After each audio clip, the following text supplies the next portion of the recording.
Hello friends, welcome back to my YouTube channel. അപ്പോൾ ഇന്നത്തെ video ഞാൻ ശംഖുപുഷ്പം വെച്ചിട്ട് ഒരു നൈറ്റ് ക്രീമാണ് ഇവിടെ ഉണ്ടാക്കുന്നത്. അപ്പോൾ വീഡിയോയിലേക്ക് കടക്കുന്നതിന് മുമ്പ് ചാനൽ ആരെങ്കിലും സബ്സ്ക്രൈബ് ചെയ്യാനുണ്ടെങ്കിൽ ഒന്ന് സബ്സ്ക്രൈബ് ചെയ്ത് അതിൻ്റെ തൊട്ടടുത്തുള്ള ബെല്ലൈക്കൺ കൂടി ഒന്ന് പ്രസ് ചെയ്തിട്ട് നമുക്ക് വേഗം വീഡിയോയിലേക്ക് കടക്കാം. അപ്പോൾ ഈ ക്രീമിന് ആവശ്യം ആദ്യം തന്നെ കുറച്ച് ശംഖുപുഷ്പം, അങ്ങനെ ശംഖുപുഷ്പം പറിച്ചെടുത്തിട്ട് നമ്മൾ കുറച്ച് വെള്ളം തിളപ്പിച്ചിട്ട് അതിലിട്ട് വെക്കുക. ഒരു 5-10 മിനിറ്റ് വെള്ളത്തിലിട്ട് വെക്കുമ്പോഴേക്ക് അതിൻ്റെ ആ നീല കളർ മുഴുവൻ ആ വെള്ളത്തിലേക്ക് ലയിച്ചിട്ട് നല്ല ബ്ലൂ കളർ വെള്ളം കിട്ടും. അതിനുശേഷം ഇതിൻ്റെ അകത്തുള്ള ഈ പൂക്കളെല്ലാം ഇങ്ങോട്ട് എടുത്ത് മാറ്റിയിട്ട് നമുക്ക് ഈ വെള്ളത്തിലേക്ക് കുറച്ച് ഗ്ലിസറിൻ ചേർത്ത് കൊടുക്കുക. ഗ്ലിസറിൻ, പിന്നെ വേണ്ടത് vitamin E capsule, aloe vera gel, ഇതൊക്കെ ഒന്ന് മിക്സ് ചെയ്ത് വെക്കുക.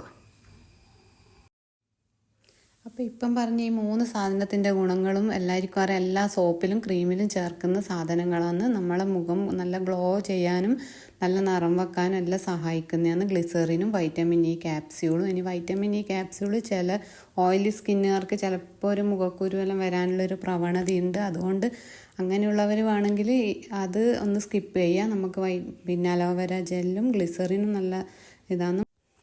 അപ്പോൾ ഗ്ലിസറിനും പിന്നെ ഇത് നമ്മൾ അലോവേര ജെല്ലും മാത്രം വേണം ചേർക്കുക. വൈറ്റമിൻ ഇ ക്യാപ്സ്യൂളും ചേർത്താൽ നല്ലതാണ്. അത് കുരുക്കള ഉണ്ടാകുന്ന പ്രശ്നമുള്ളവർ മാത്രം അതൊന്ന് സ്കിപ്പ് ചെയ്താൽ മതി. പിന്നെ വേണ്ടുന്നത് കോൺഫ്ലവർ ചേർക്കുന്നത്, കോൺഫ്ലവറും നമ്മൾ കടലപ്പൊടി അതെല്ലാം നമ്മൾ മുഖത്ത് ഫേസ് പാക്കാക്കി ഇടാനെല്ലാം ഉപയോഗിക്കുന്ന സാധനമാണ്.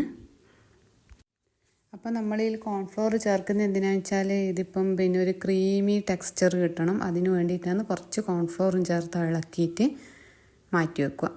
ഇനി വേണ്ടതെന്ന് വെച്ചാൽ ഇതൊന്ന് ഡബിൾ ബോയിൽ ചെയ്തിട്ട് നമുക്കിത് ക്രീമാക്കി മാറ്റണം. അതിന് വേണ്ടിയിട്ട് ആദ്യം ഒരു പാത്രത്തിൽ വെള്ളം വെച്ച് പിന്നെ കത്തിച്ച് അത് തിളക്കുമ്പോൾ അതിലേക്ക് നമുക്ക് പുഷ്പത്തിൻ്റെ പിന്നെ ഇതൊക്കെ മിക്സ് ചെയ്ത് വെച്ച് ഇതെടുത്തിട്ട് അതിലേക്ക് താഴ്ത്തി വയ്ക്കുക. അങ്ങനെ ഇത് നമ്മൾ നിർത്താതെ ഒന്ന് ഇളക്കിക്കൊണ്ടിരിക്കണം. ഇളക്കിയിട്ട് പിന്നെ അതൊരു ക്രീമിൻ്റെ ആ ഒരു പരുവാകുന്നത് വരെ ഇളക്കിയെടുക്കുക. എന്നിട്ട് ഈ ഒരു പരുവായിക്കഴിഞ്ഞാൽ നമുക്കത് തണിഞ്ഞ് കഴിഞ്ഞിട്ടാകുമ്പോൾ ഇതുപോലത്തെ ഒരു ബോട്ടിലിൽ നിറച്ച് വെക്കാം. രാത്രി കിടക്കാൻ നോക്കുമ്പോൾ മുഖമെല്ലാം കഴുകിയിട്ട് ഇതിൽ നിന്ന് കുറച്ചെടുത്തിട്ട് മുഖത്ത് നല്ലോണം തേച്ചിട്ട് രാവിലെ ആകുമ്പോൾ കഴുകിക്കളഞ്ഞാൽ മതി. ഞാനിത് ഉപയോഗിക്കുന്നതെന്ന് എനിക്ക് അത് ഉപയോഗിച്ച് മുഖത്ത് കുരുക്കളോ അങ്ങനത്തെ ഒന്നും വരില്ല. പക്ഷെ എൻ്റെ കുറച്ച് ഡ്രൈ സ്കിന്ന്, അതുകൊണ്ട് എനിക്ക് വൈറ്റമിൻ ഇ ക്യാപ്സ്യൂൾ തേച്ചാൽ ഒരു പ്രശ്നം ഉണ്ടായില്ല. പിന്നെ വെച്ചാൽ മുഖത്തെ ആ ചുളിവും പിന്നെ അതെല്ലാം കുറച്ച് മാറിയിട്ടുണ്ടാകും ഗ്ലിസറിനെല്ലാം ഉള്ളതുകൊണ്ട് തന്നെ. പിന്നെ ശംഖുപുഷ്പം എന്ന് വെച്ചാൽ നമ്മളെ സ്കിന്നിന് ഏറ്റവും ഗുണം ചെയ്യുന്ന ഒരു പൂവാണ്. പിന്നെ നമുക്ക് സ്കിൻ അലർജിയോ അങ്ങനെയുള്ളതിനെല്ലാം ശംഖുപുഷ്പം ഉപയോഗിക്കുന്നതാണ്. അപ്പോൾ ഇത്രയേ ഉള്ളൂ. ഈ ക്രീം നമുക്ക് എളുപ്പത്തിൽ ഉണ്ടാക്കാൻ പറ്റുന്നതെന്ന് ഒരു സൈഡ് എഫക്റ്റും ഇല്ല. ഞാൻ ഉപയോഗിച്ചതുകൊണ്ടാണ് ഞാൻ പറയുന്നത്. പിന്നെ നമ്മൾ വെച്ചാൽ പുറത്ത് വെക്കണം. നമ്മളിതിൽ മോശമാകാണ്ട് കണ്ട കെമിക്കൽസോ അങ്ങനത്തെ ഒന്നും ചേർക്കുന്നുള്ളൂ. ഒരു ദിവസമോ 2 ദിവസമോ പുറത്ത് വെക്കുക. പിന്നെ ഇത് ഫ്രിഡ്ജിൽ തന്നെ സൂക്ഷിക്കണം. ഫ്രിഡ്ജിൽ വെച്ചിട്ട് ഉപയോഗിക്കുന്നത് നല്ലതല്ല. അല്ലേ ചിലപ്പോൾ പിന്നെ വേഗം അത് കേടായിപ്പോവും.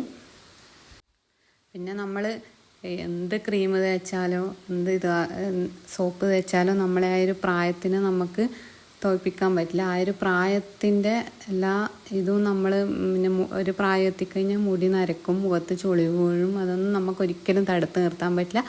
പക്ഷേങ്കിൽ നമ്മളെ വീട്ടിലുള്ള ചില ഇങ്ങനെ ചെറിയ പൊടിക്കൈകളെല്ലാം ഉപയോഗിച്ചിട്ട് ഒരു പരിധി വരെ നമുക്ക് അതിനെ തടുത്ത് നിർത്താം. ആ ഒരു ചുളിവ് വരുന്നതും അങ്ങനെയുള്ള അത് പൂർണ്ണമായിട്ടൊന്നും നമുക്ക് മാറ്റിയെടുക്കാൻ പറ്റില്ല. പിന്നെ എല്ലാത്തിൻ്റെയും ചുരുക്കം എന്ന് പറഞ്ഞാൽ നമ്മളെ മൈൻഡ് എപ്പോഴും ഹാപ്പിയായി വെക്കുക, ഒരു സമാധാനം ഉണ്ടാവുക മൈൻഡിൽ. ഇനി സമാധാനവും സന്തോഷമൊന്നും ഇല്ലാണ്ട് നമ്മൾ മൈൻഡിൽ ഏത് സമയം ഒരു പിന്നെ ഫ്രസ്ട്രേഷനും അതെല്ലാം കൊണ്ട് നമ്മളിനി എന്ത് ക്രീം തേച്ചാലോ മുഖത്തായൊരു പ്രസരിപ്പൊന്നും വരില്ല. അപ്പോൾ ഉള്ളെന്ന് നമുക്കൊരു ആത്മപ്രസാദം അങ്ങനെയൊന്ന് വന്നാൽ അത് നമ്മളെ മുഖത്ത് നല്ല ഗ്ലോ ആയിട്ട് ഇങ്ങനെ നിൽക്കും. അല്ലാണ്ട് നമ്മൾ അതൊന്നും ഇല്ലാണ്ട് നമ്മളെന്ത് ക്രീം തേച്ചിട്ടും വലിയ കാര്യമില്ല. പക്ഷേ നമ്മളെ സ്കിന്ന് കുറച്ചൊരു പിന്നെ ആ ഒരു ചുളിവ് പോലെയും അല്ലെങ്കിൽ ഇത് മുരിച്ചൽ പോലെ അങ്ങനെയെല്ലാം ഉണ്ടെങ്കിൽ ഇതിൽ ഗ്ലിസറിനും ശംഖുപുഷ്പം അതെല്ലാം വെച്ച് കഴിഞ്ഞാൽ ഒന്ന് മാറി വരാനും അത് ഹെൽപ്പ് ചെയ്യും. അപ്പോൾ ഇന്നത്തെ വീഡിയോ ഇത്രയേ ഉള്ളൂ. എല്ലാവർക്കും ഇഷ്ടമായെങ്കിൽ ഒന്ന് സബ്സ്ക്രൈബ് ചെയ്യുക, ലൈക്ക് ചെയ്യുക. Okay, bye.